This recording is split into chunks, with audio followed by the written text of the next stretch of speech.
Предлог законот за пушење е премногу ригорозен и може да предизвика сериозни штети во економијата, вели професорот на Земјоделскиот факултет Златко Арсов.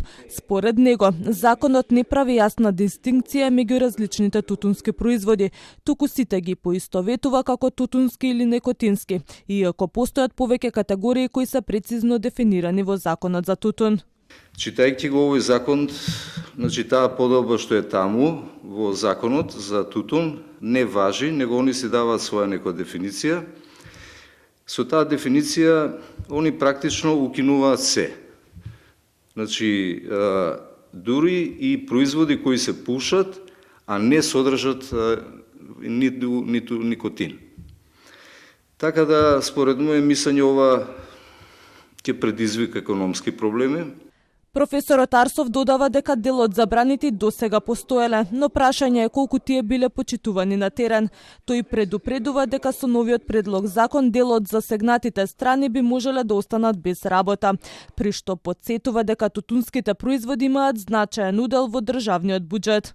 Тутунските производи се у принцип одоночени со 70% од малопродажната цена. Тука е акцизата, ДДВ-то.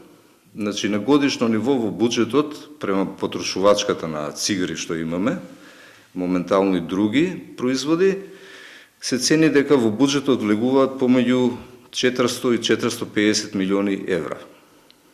Што е сепак значителна ставка во приходот на државата.